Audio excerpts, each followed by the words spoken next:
연속 낭독. 중국 선교사 김만식 목사 수기 해란강의 어부.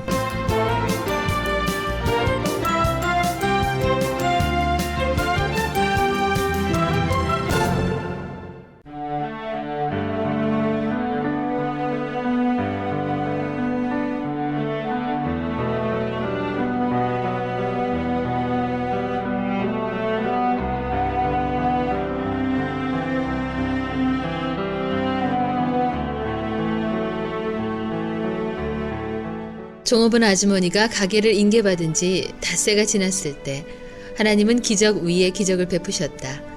성노가 해란 농촌병원에 약이 언제 도착하느냐는 의사, 간호사의 얘기가 내 초조한 온몸을 차가운 얼음덩어리로 만들고 있던 어느 날, 뉴욕 국제장애인 선교회에서 총무로 수고하시는 임선숙 전도사님을 연길 시내에서 우연히 만난 것이다.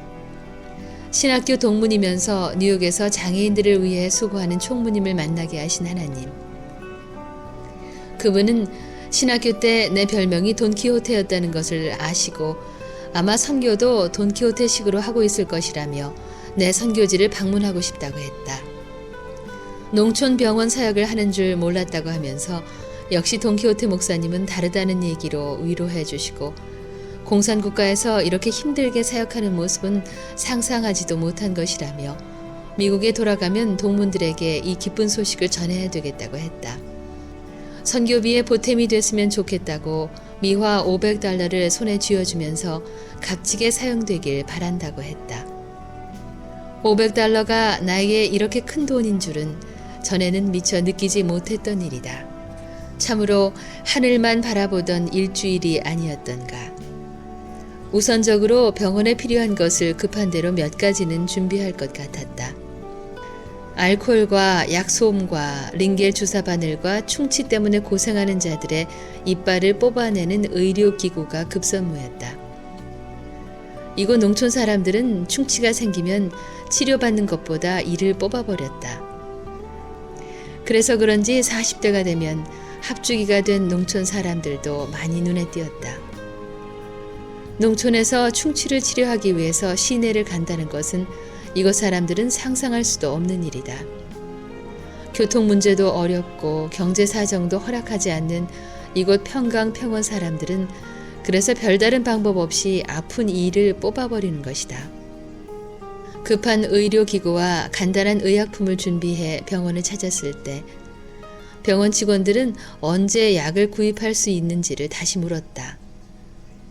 환자들에게 곧 약이 들어온다고 차일피일 미루어가는 것이 좋지 않는 소문이 날까봐 불안하다고 했다. 진찰만 하고 돌려보내는 환자들을 바라보니 미안스럽다고 했다.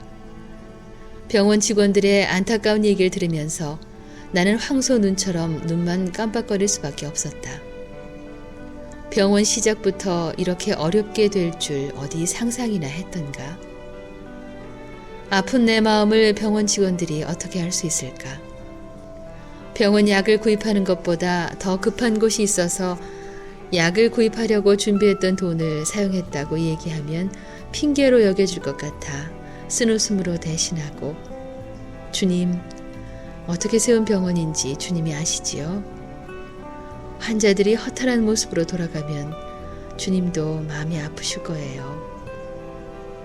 나는 하늘을 바라보면서 이렇게 중얼거리고 내 기숙사로 발걸음을 옮겼다.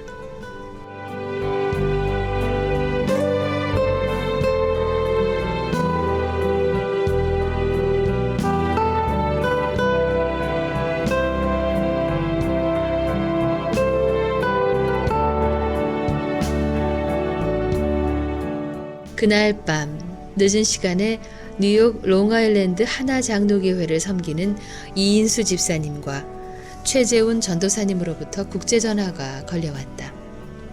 사흘 후에 중국에 도착할 것이라고 하면서 자세한 얘기는 만나서 얘기하자며 전화를 끊었다.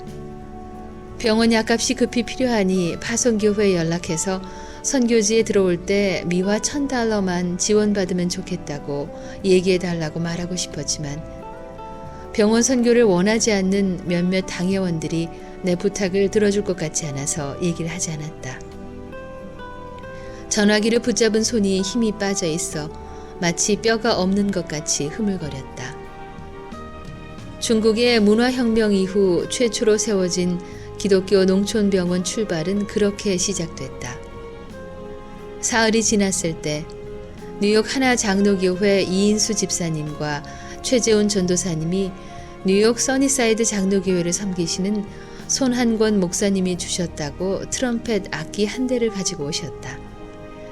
중국 연변에서 불우한 청소년들에게 악기를 가르치고 있다는 소식을 듣고 한 달간의 일정으로 그들에게 악기를 가르쳐 주기 위해서 왔다는 뉴욕 하나 장로교회를 섬기시는 두 분이 그렇게 고마울 수가 없었다.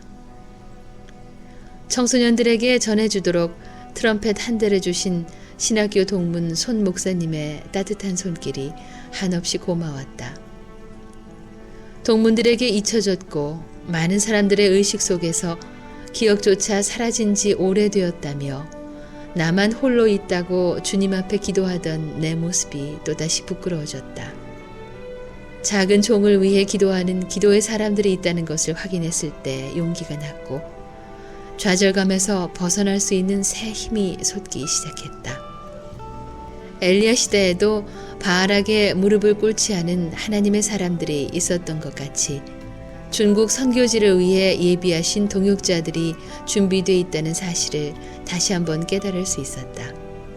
길림성 종교 사무 조례 정책에 따라 불법 집회를 가질 수 없어서 불우한 청소년들로 모여진 시편 150편 헵시바 찬양단들이 무기한 방학으로 들어간 사실을 알고 두 분은 아쉬운 마음을 아는 채 다시 뉴욕으로 떠났다. 그분이 떠나면서 미화 $1000가 담긴 봉투를 선교지를 위해 남기고 가실 줄이야. 까마귀의 역사는 엘리야 시대에만 있었던 것이 아니고 이 시대에도 하나님이 필요한 일꾼들에게 까마귀를 보내주신다는 사실을 이 좁은 소견으로 어찌 측량할 수 있었단 말인가. 그분들은 분명 이 시대에 하나님이 나에게 보내주신 하늘나라 까마귀였다.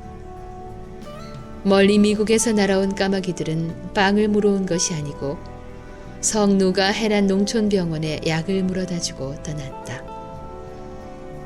전능자 하나님을 믿지 못하고 근심 속에서 불안해했던 순간순간들이 내 얼굴을 부끄러움으로 붉히고 있었다. 믿음이 없는 내게 앞으로 더 담대한 믿음을 달라는 기도가 나왔다. 식어져가는 믿음이 안타깝다고 고백하면서 멀리 날아가고 있을 까마귀의 고마움을 마음 깊이 새길 수 있었다.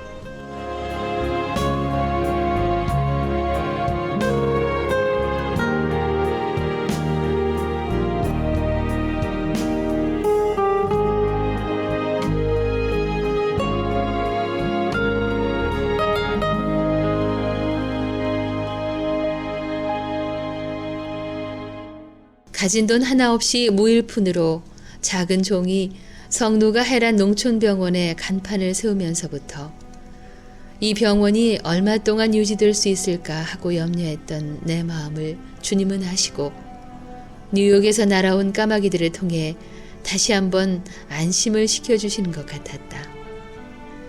전능자의 손길을 날마다 피부로 느끼면서도 때로는 연약한 믿음으로 주님의 마음을 슬프게 할 때도 많았다고 고백했다. 연길 서시장 골목에서 일어난 하나님의 역사. 중국의 반여걸 아주머니의 어려움을 통해 더욱 하나님의 기적 같은 역사를 체험하면서 식어져가는 내 믿음을 주님은 다시 반석 위에 세워놓으셨다. 슬프고 답답하고 괴롭고 가슴 아팠던 순간순간들. 내가 하늘나라에 가서 지나온 내 여정 하나하나를 비디오 테이프로 주님과 함께 다시 보게 되는 날, 정녕 기쁨이 충만하리라. 반여걸 아주머니가 운영하는 감자부침 가게 이름을 한나의 집이라고 이름지었다. 한나의 집을 바라보면서 강팍한 서시장 상인들의 마음이 녹아가고 있음을 눈으로 확인할 수 있을 때 괴롭고 아팠던 내 마음을 충만한 기쁨으로 주님은 보상해 주실 것 같았다. 매일매일 돌아오는 날들이 꿈과 같다고 나를 만날 때마다 눈물을 글썽이는 반역을 아주머니의 뽀얗고 기미가 없어진 얼굴 모습을 바라보는 것이 그렇게 즐거울 수가 없었다. 내가 누리는 이 즐거움이 중국 선교를 위해 기도와 물질로 함께하는 동역자들의 즐거움이 되게 해달라고 기도하면서 역사의 주인이요 주인들을 찾으시는 주님의 선한 손길이 다음은 또 누구를 찾게 해주실지 궁금해졌다. 앞으로 내가 만날 사람들은 내가 조급하고 괴롭고 아픈 마음으로 만나는 것이 아니라 넉넉한 마음인 채 만날 수 있는 만남이었으면 좋겠다고 소망하면서 하늘을 바라본다. 목자의 삶이란 넉넉한 데 있지 않다고 고백하면서도 때때로 돈을 보내달라고 기도하는 나는 아직도 사랑의 위선자가 아니냐고 무릎을 꿇었다. 성령의 역사로 한나의 집이 세워진 것이 연길 서시장 사람들에게 영원히 아름다운 추억으로 간직될 수 있도록 기도하면서 말이다. 택한 자를 찾으시는 하나님은 강팍한 시장 상인들의 마음들을 열게 하시고 그들 가운데서도 하늘나라 사람들을 찾고 계시는 위대한 분이심을 알 수 있었다. 선교지에서 만난 중국 여인 반역을 아주머니의 얼굴에 돋아난 검은 기미를 통해서 말이다. 1999년 성탄절 선물로 배달 목장에서 기른 돼지 2마리를 가지고 광명마을을 찾아갔다. 촌장과 석이 되는 마을 영도가 반갑게 맞아주시면서 마을에 대한 열악한 생활 구조를 얘기해 주셨다. 160여 가정이 살다가 모두 떠나고 지금은 50여 세대가 남았고 두메 산골 마을에 살다 보니 답답한 것이 한두 가지가 아니고 마을에 상점이 없어서 생활 필수품들이 갑자기 떨어지면 10km 되는 이웃 마을 상점에 가서 구입해야 사용할 수 있다고 하면서 산골 마을에 사는 어려운 얘기가 그칠 줄을 몰랐다.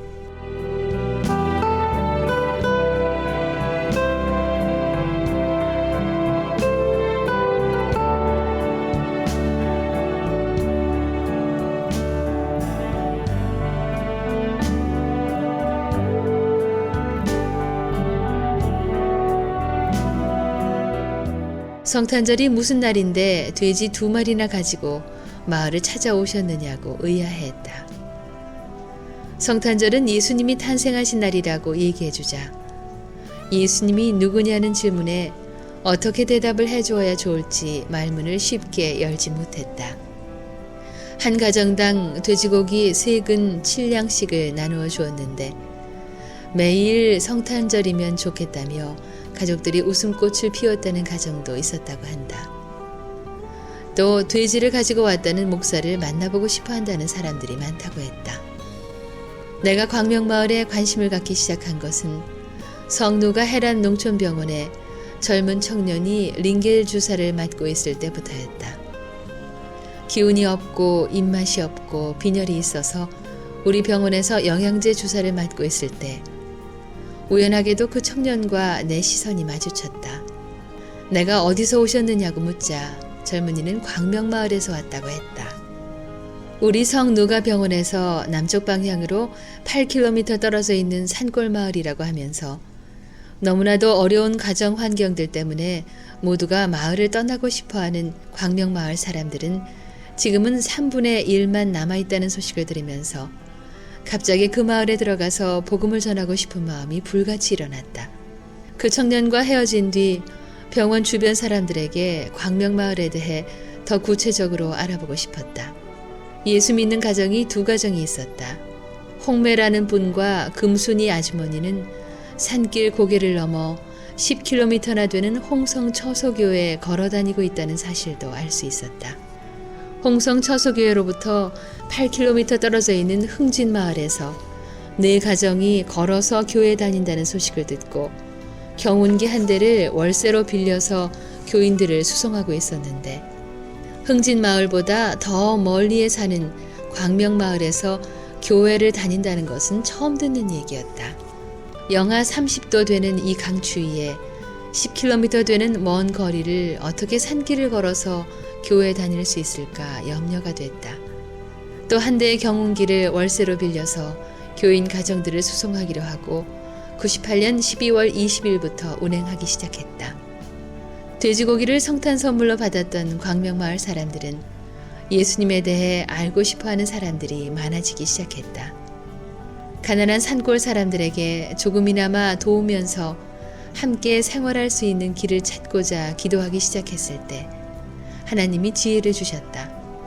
촌장에게 농사를 지을 수 있는 땅이 있는지를 확인하자 농사를 짓다 외지로 떠난 사람들이 버리고 간 빈 땅 15만 평이 있다며 그 땅을 경작해달라는 부탁을 받았다. 3년 동안 사용하기로 하고 베델 광명 농장이라고 이름 짓고 가축을 길러서 마을 사람들에게 보급하고자 계획을 세웠다. 미국에서 온 목사가 광명마을에 들어왔다고 마을이 축복을 받을 것이라고 좋아하는 순진한 광명마을 사람들을 바라보면서 진정한 축복이 뭔지 깨닫는 그날이 가까울 것 같아 마음이 벅차오르기만 했다.